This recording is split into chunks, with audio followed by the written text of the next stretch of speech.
Vision, journey, culture, and results. It sounds pretty cool, but what does it actually mean? Like, what are you supposed to do with that? More specifically, what would you do if you were a young person early in your career? How would you use this? Today, we've got our first guest on the podcast, Alex, who's actually part of our filming and recording crew, had a couple of questions for us about how to apply this. I hope you enjoy the conversation. Make work not suck. Our podcast that talks about exactly that. Our process, vision, journey, culture, and results. We present real-world business solutions that make the difference. Our goal is to make work not suck. Hosted by Ryan Hodges, co-host Daniel Steere. Join us each episode and make work not suck. Welcome to the Make Work Not Suck podcast.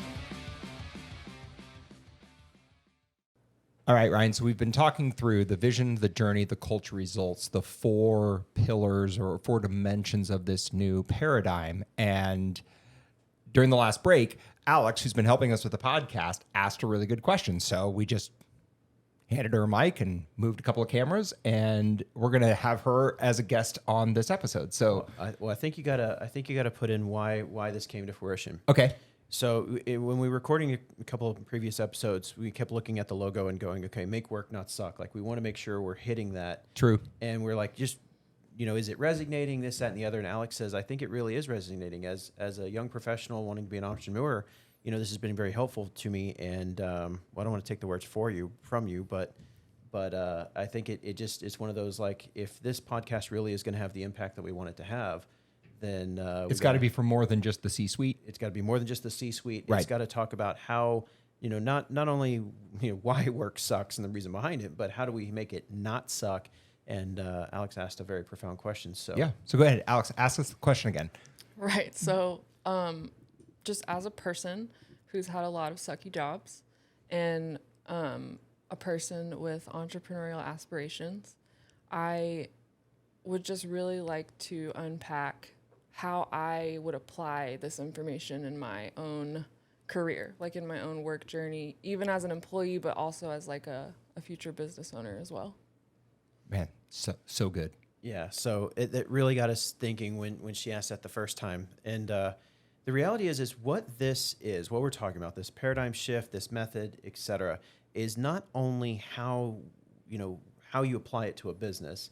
It's what we've done from the Simplify standpoint is we've applied it to a business perspective. Right. But the method and the paradigm is still psychological, and it's just like any other thing that helps you better overcome personality test and stuff like that, self-help type stuff, right? Helps you better understand yourself. And again, this really some of this stems from habit 7, sharpen the saw. And so really what this comes from is this is a sharpen the saw question. How can I apply this to make myself better? So if you are really wanting to improve yourself and your work life, et cetera, you can't control the environment that you can't make, as an employee, you can't make decisions in the business unless you're a leader or something like that. But as just the average employee in an organization, you can only control your environment.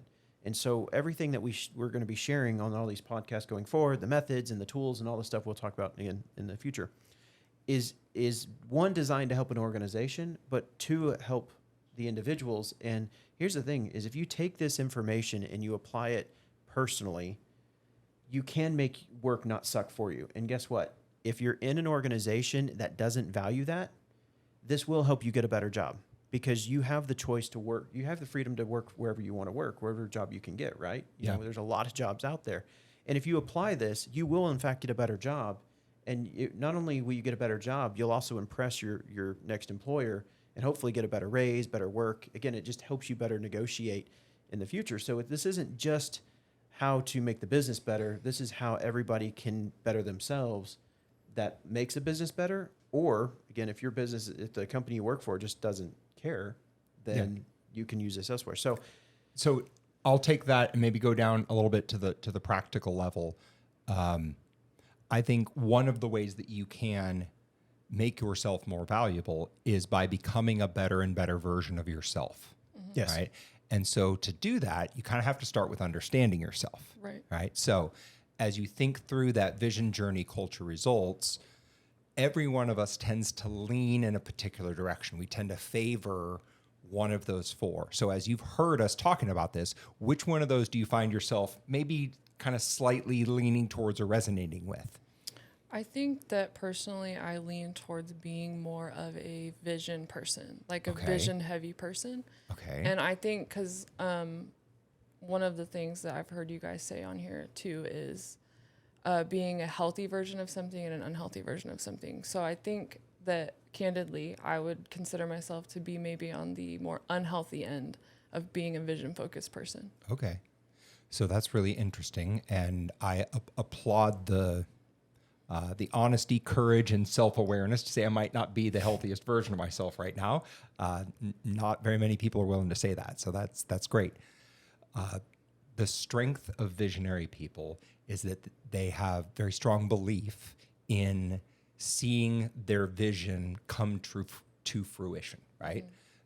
Visionary people almost feel this compulsion, like I have to go create this thing that's in my head, and I don't know why, but if I don't make it happen, something bad's going to happen, right? Like I have to go do this, and I can't explain why. Yeah.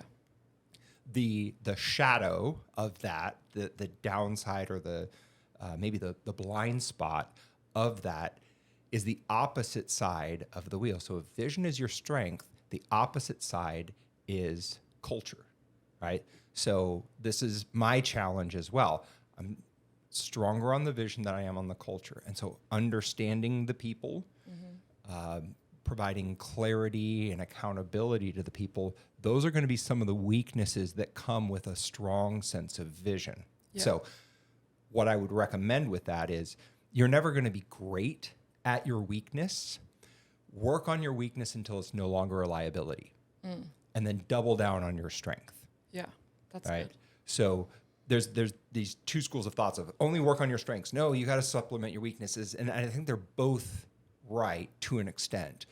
You're never going to be great at your weaknesses, but if they're really bad, they're going to limit you from being effective in anything, right? If you're catastrophically bad at people, which I don't think you are based on our interactions, but if you were, hypothetically, you need to bring that up to just the point where it's no longer a limitation. And then once you're at the point where you're functional in those areas, the leverage for you is going to be in that strength. And so building more capabilities on the vision side is really going to help you become the best version of yourself. Yeah, that makes perfect sense. And I'm going to add something else there. Please. Is everybody can do all four paradigms, all four pillars. Okay. The thing is you have one that's your strength, and then you've got your two counter, the adjacent ones, and then you've got your blind spot, which is your opposite. The thing is too often we perceive from our strength, not realizing it's at the expense of our blind spot. And so the thing is if you're cognitive about it, then you can in fact do that. So like in this case, it was, high in vision, low in culture. You can in fact be more hyper aware of the social emotional side of the equation in a group of people. And if you're cognitively aware of that, then that means you can do it. Now it does, it has a penalty in the sense of it usually takes more energy. And there's a lot of people where they're like, they're visionaries and they're great idea people, but they get in a room of full of people with a like a party or a social event, and they do a phenomenal job working the crowd and shaking hands and meeting with the people, but they are just exhausted at the end of it. Right. That's because that person understands that that's what the situation arises. Too often not, we don't think about that, and in that scenario, that was an event. Mm-hmm. I have to put myself in this situation. I have this event, but in the day-to-day interactions, that's not what the thought is. Right. So we naturally do it all the time. It's just we don't cognitively think about it until there's a scenario that we're put in that forces us to one side or the other. I mean, just going to a movie and watching a movie, you have to disband your belief, right? Yeah. That puts you on a journey because that whole movie is taking you, on a journey. Mm-hmm. So you're in a journey slant when you're watching a movie. Yeah. When you're reading a P&L, experience. when you're reading a P&L or doing your taxes or looking at your bank account, you're in a result-minded mindset. Yeah. When you're at a social event, a birthday party, or something corporate event, etc., you're in a social emotional. So you can be in any one of those. Right. It's just when you're in a situation, if you're more cognitively aware of it, you can better prepare yourself, and that's how you can make work not suck. Because if you think, you go, I'm vision focused, I'm working, I need to think through the culture aspects of this as my weakness, you will cognitively switch to it. You'll work through it. Will it be as strong as someone that's culturally focused? No, but it can be close enough to get you, there. The other thing is knowing where your strength and where your weakness is. You can find people that there is their strength, and that's where you partner up, and someone can tell you what your blind spots are. Or hey, I know you're very culture focused. I'm very vision focused. Can you help me with my blind spot? Right. Yeah. If you do these things, then this here, or here's your gaps in it. Yeah. I would be curious how you would react to this. There almost seems to be a difference between conscious and unconscious. Yes. Right. And if you are conscious of your blind spot, you can manage it, right? Just like driving. Right. You get into a new car, you don't know where the blind spots are. If you tell yourself this car has no blind spots, you're in a lot of trouble. Like that is bad news, right? Yeah. But if you know that there's a blind spot and you're extra cautious about it, then you can drive a vehicle even with massive blind spots because you know that they're blind spots. Right. And what I think is very helpful in this paradigm is it shows that everybody has a blind spot, right? The question is, are you aware of it? Right. And we all have kind of a default unconscious setting. For me, it's vision. I think for you, it sounds like it might be vision as well. That means you're going to have to be conscious of the other three because your default, your unconscious mode will naturally move towards the vision. That makes Well, sense. Take it a step further. There's vision results, vision, and vision Now you're just journey. now you're just getting all fancy with it. And there's a difference there. But just to use your car analogy. Okay. Blind spot assistance, right? Yeah. The more Yeah. you do this, and this is one of those, it's easy to start, difficult to master. Okay. So in the sense that this takes repetition, right? And the more you do it, the more you recognize, then it becomes second nature. It's almost like your subconscious will become your blind spot assistance. And so, like when you're driving and you're glancing in the mirror, you don't see the car there, but then the blind spot thing starts beeping at you and you're like, oh, I need to look back here. Right. That's what you can train your brain to do by looking in these four paradigms is you'll get this gut feel of like, ooh, I missed something. Yeah. And it'll bring it to your cognitive awareness. And then you'll go, I need to think through, pull it out. Okay, what's my vision? What's my journey? What's my culture? What are my results? Oh, I missed the culture aspect of it. Here we go. Right. Another option is just marrying somebody who has strengths in your blind spot, and they will definitely tell you when you're out of alignment. Right. I would definitely love to do that. Just so I have another question actually now Please. that you guys were talking. In the sense of like when you're building a team of people, because like it seems like when you talk about like executive positions and CEOs and stuff, it feels like that person is kind of like an island, and you're talking about like retraining your brain to be conscious of your blind spots. But in the sense of like team building and having people around you when you start a business, is there application in, finding a person who's strong where you're not, like almost finding a person who can be in one slot, like each slot on the wheel, if that makes sense? I think absolutely. I think this is a huge development opportunity for a lot of leaders, whether they're in the C-suite of a company or even mid-level, is none of us are, perfectly well-rounded as individuals, right? Nor do we necessarily want to be. Like you need a strength and you need to figure out how to maximize that strength to be successful and effective. Right. But as a team, you need to be balanced. Right. And so finding people that share your values so that you guys have a shared vision and a shared set of values, but very different strengths. That's the key to a healthy and effective leadership team, is that tension between we want the same thing, we play by the same rules, but we have very different skill sets. And in that we can be successful. But it's hard because it a lot of times it doesn't feel good, right? When somebody has a very different set of strengths than you have, they don't get it, right? Quote unquote, they don't get it. But it's not that they don't get it, it's that they are viewing it through a different paradigm. Exactly. And so it takes patience and it takes understanding. I mean, it's a lot like a marriage in some sense of she's not wrong, nor am I wrong. We both just Right. view it differently. Like- And if we have the respect to sit and listen and understand that other person's perspective, we're actually going to get a better understanding of what we're looking at together than if either one of us dominates and says, no, you got to see it my way. Right. So like you're looking at the same room just from opposite ends. It's almost like, think about a chair with people standing all around it. It's like Okay, yeah. every person's going to see a different slightly different perspective. There's an old saying about, 4 blind men all walk up to an elephant and they each reach out and grab a different part of it. Yeah. Right. One grabs the ear, one grabs the trunk, one grabs the leg, and they describe it completely differently. Yeah. Right. And it's like, well, clearly you're not talking about the same thing. Well, no, actually you are. It's just you've each got your own perspective. Right. And I think that's the value of a leadership team that has the trust in the relationship to say, okay, if yours is, flappy and mine is hard like a tree trunk, how could those things both be true? Right. As opposed to just dismissing them and saying, well, you're clearly an idiot. You're not doing the right thing. It's flappy. So what would you add to that?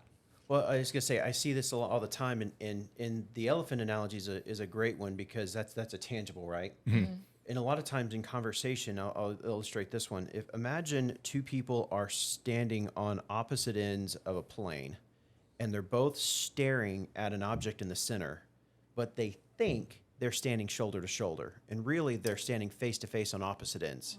Ooh, that's good. Now, this is metaphorically, they think they're side by side, and they're describing the direction we need to go. No, we need to go left. No, we need to go right. No, we need to go left. One person, let's say, is looking from the result standpoint and saying we need more results. The other person's on a journey standpoint saying we need more journey. The thing is, they're both right, but they're not aware of the position they're in. So if you think about the circle in 200 or 360 degrees, right? Right. They both think they're in, the journey person will think they're both talking from journey, which Yes. let's call that 90 degrees. And then the other side, what is that? 270. 270, thank you. The other person will think they're both standing at 270 degrees. And the reality is one's at 90 degrees, one is 270 degrees, and they're both right. And once you can be aware of that, then you can overcome it because the reality is you need to do both in balance. Yeah.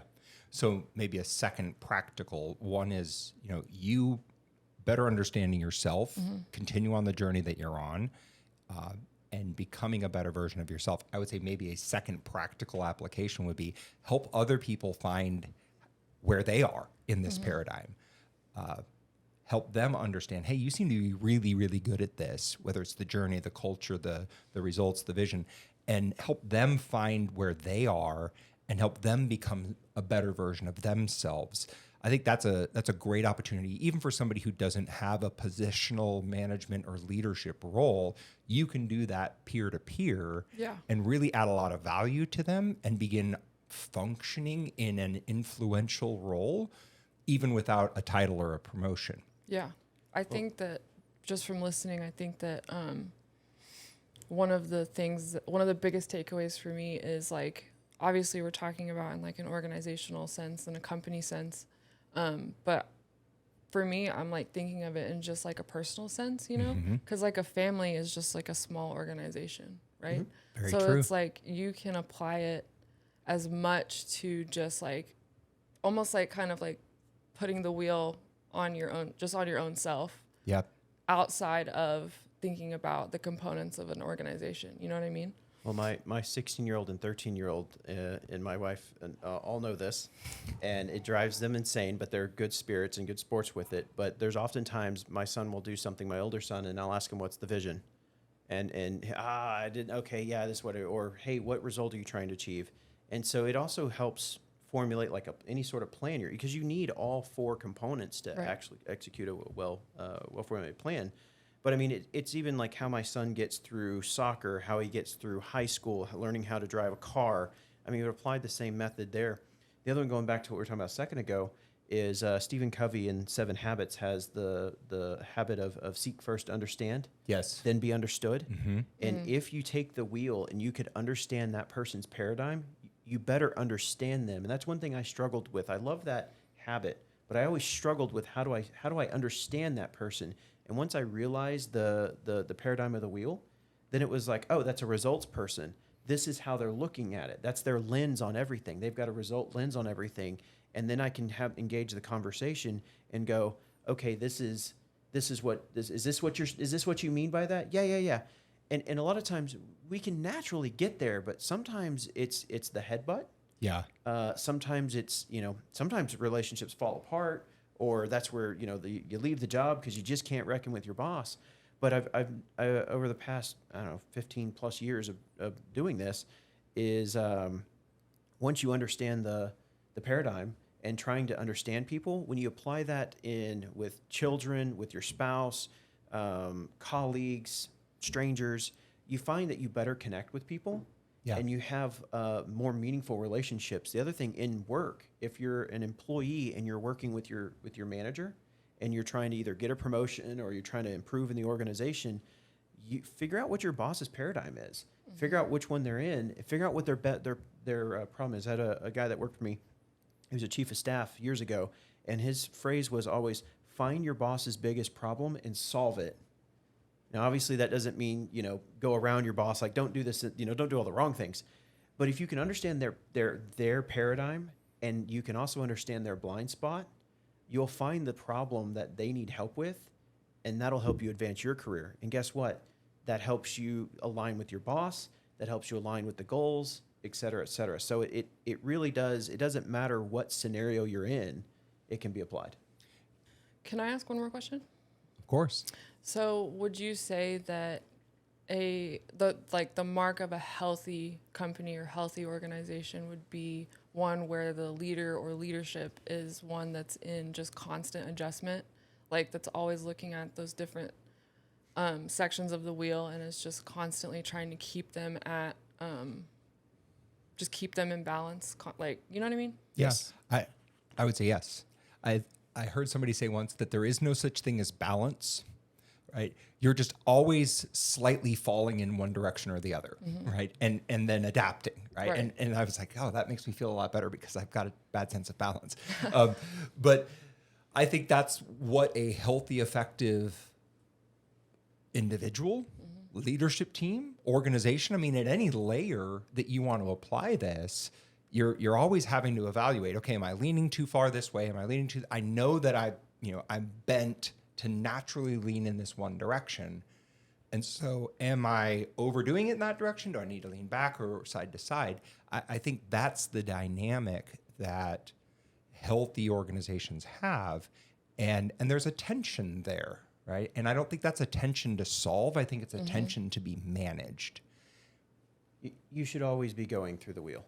Mm-hmm. Everything. You can really apply this all the way down to like, I'm going to go get, a soda from the fridge, right? Like, what's my vision? What's my journey? What's my culture? What's my result? You can How am I going to feel when I... Right? Well, yeah, actually, don't do that. Walk me through the wheel of going to the fridge for a Coke. Well, I want a soda. Like, I'm thirsty.